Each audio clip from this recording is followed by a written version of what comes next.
This portion of the CU podcast is brought to you by Munk Pack. Munk Pack offers low sugar, keto-friendly bars which are plant-based, gluten-free, and non-GMO. They're the perfect snack for anyone who's trying to eat better or cut back on sugar and carbs without sacrificing taste. Munk Pack keto granola bars and nut and seed bars contain 1 gram of sugar or less, 2 to 3 grams of net carbs, and each bar contains 150 calories or less. Munk Pack bars have an amazing chewy texture, and they come in delicious flavors like sea salt dark chocolate, coconut cocoa chip, which is actually my favorite. I love anything coconut, and caramel sea salt.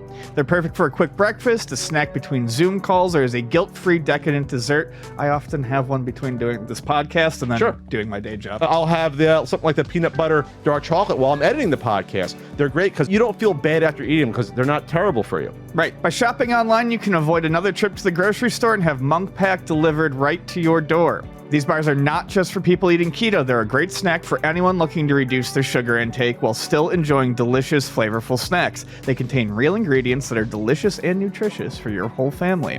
And in addition to being keto-friendly, the bars are also gluten-free, plant-based, and non-GMO. There's no sugar, alcohols, soy, or artificial colors. Get 20% off your first purchase of any Munk Pack product by visiting monkpack.com and entering our code CU podcast at checkout, or just click the link in the description below to get 20% off. Munk Pack is so confident in their product that it's backed with a 100% happiness guarantee. So if you don't like it for any reason, they'll exchange the product or refund your money, whichever you prefer. So go get some yummy, healthy bars. Go to monkpack.com and use our code CU podcast to save 20% off, or click the link down below. We got a Patreon, Ian. We do. Patreon.com/CU podcast. You go money. You go money. You go money. You go money. You get the full video podcast.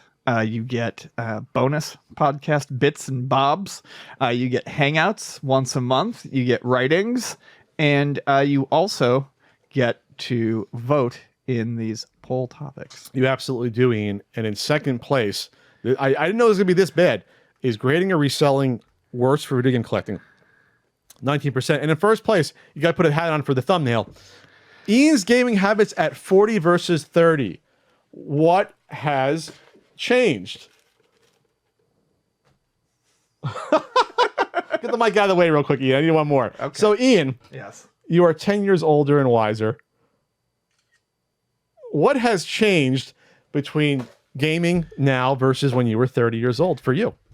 So, I mean, in general, just the way I look at collecting and gaming as a hobby, and all my hobbies, has drastically changed since I was 30.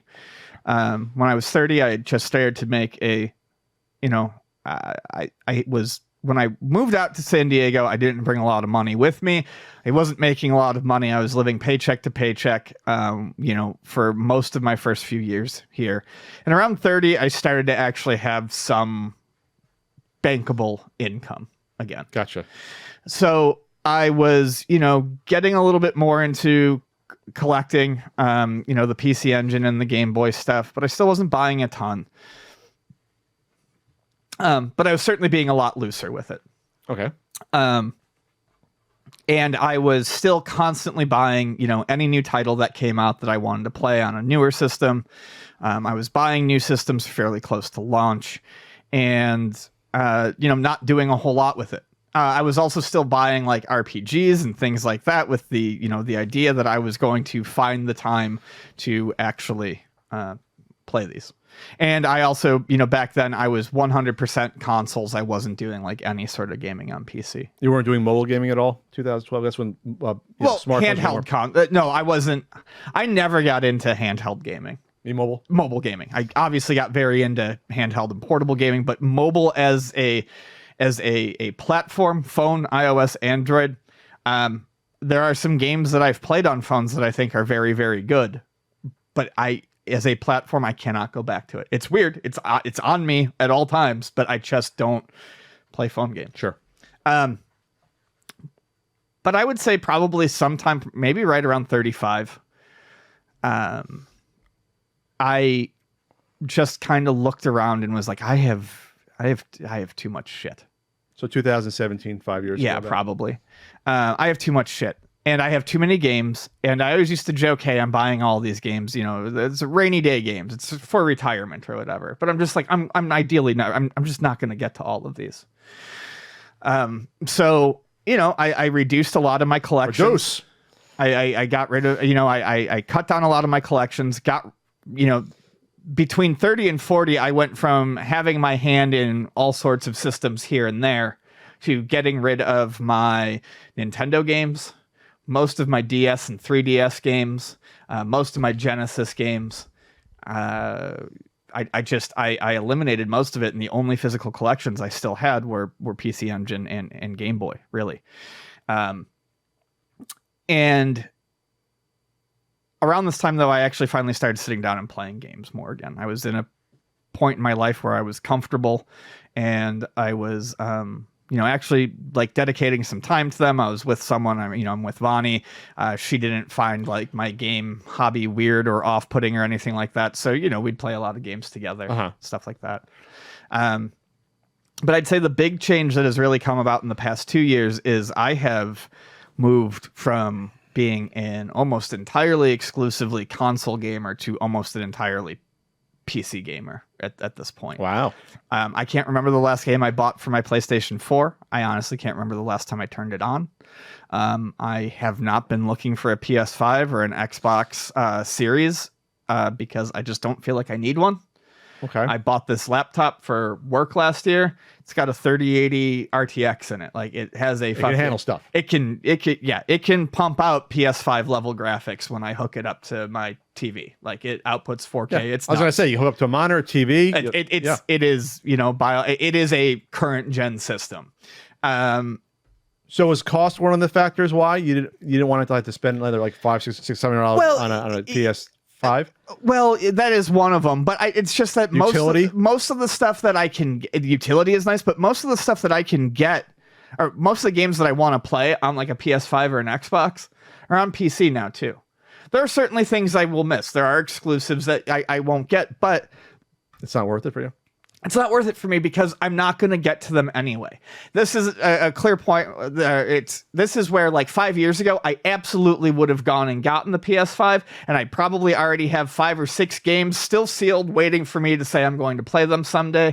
I miss releases that I've been looking forward to coming out all the time now because it's just not realistic for me to think I'm going to have the time to play these. And it's, as much as I hate to say it, it's not if this is the hobby that you like, if you like the collecting aspect. But to me, it's literally just flushing $60 down the toilet when a new Switch game comes out.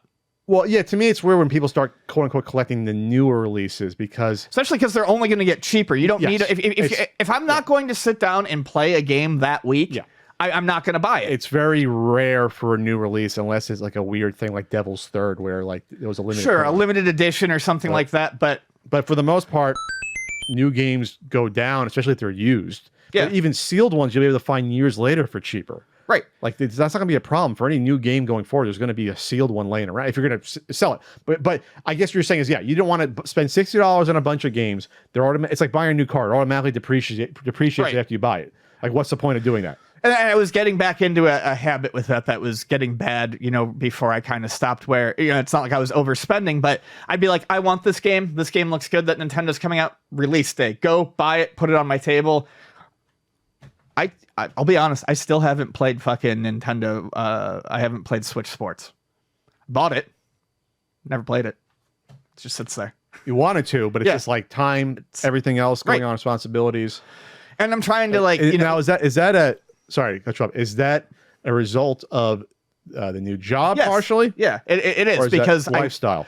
Well, it's lifestyle and part of the new job. My job is, you know, relatively busy. It's not crazy hours or anything like that, but it's relatively busy.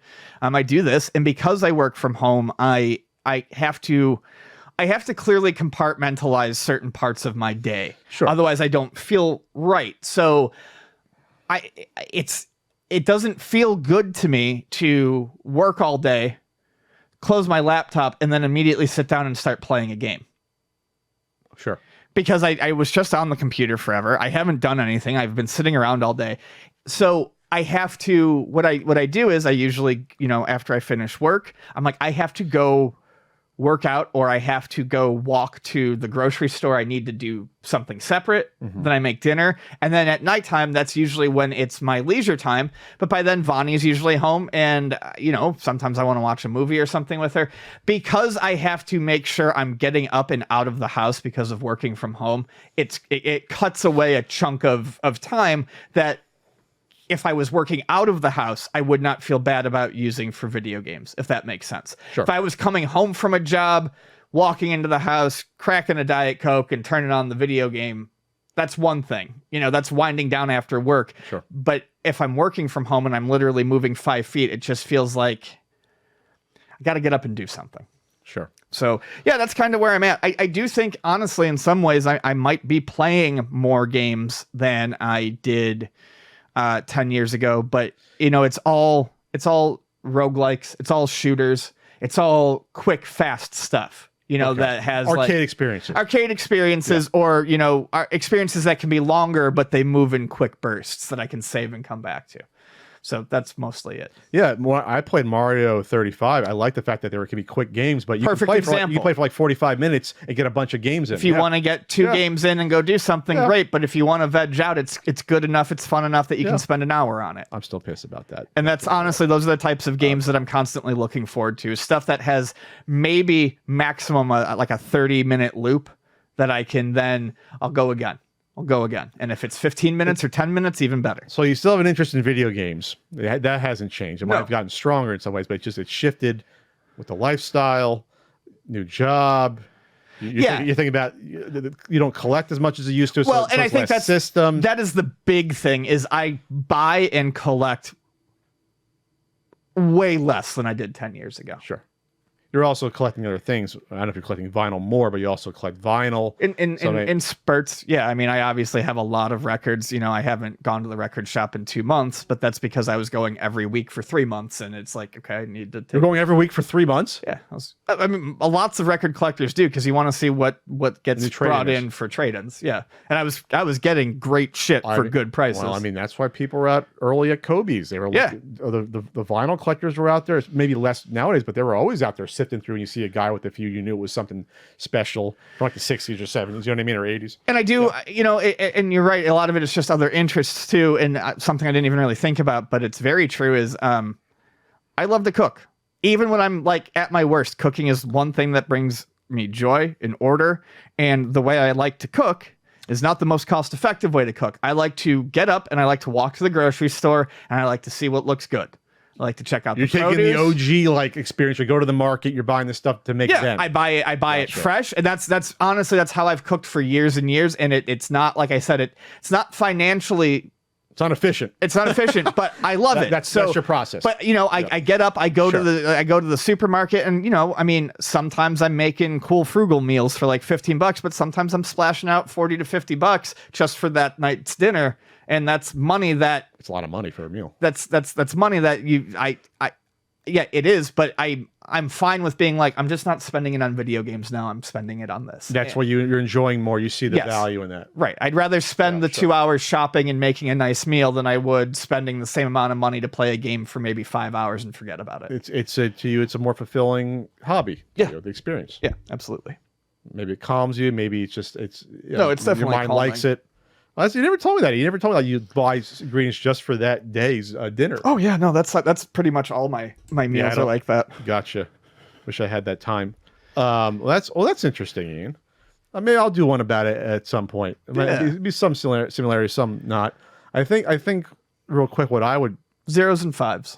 Zeros and fives. What? I gotta wait 3 more years. I should have done it. I should have done it in 2020. I'm fucking around. I should have done it in the pandemic. I think it would be fun to hear your take on something like this. Well, maybe we can do that. Well, it would give you a chance to get more digs at me how I don't play games for fun. But it's sort of like the thing where you come back to, well, if you're constantly surrounded by video games as your job, it's tough to then go back into it for leisure. Sure. It's just tough. You need a break from it. And this isn't even like so much of a me like growing up thing. This isn't like a difference between 30 and 40, but I did start enjoying video games a lot more again after I stopped working at Luna. That makes sense. Yeah. See, so then you're on my side a little bit. Yeah. If I get out of the video game sort of world here, I can go back and play some games for fun. It's like rediscovering an old love. Yeah. You're like you take it for granted. You're around it for a bunch. It goes away, and you come back to it. Well, when I started cooking again, that's really what it was. I stopped cooking for like 3 years because I got sick and couldn't do it. And when I returned to it, it was like, holy fuck, I can't believe I ever stopped. Yeah, why not?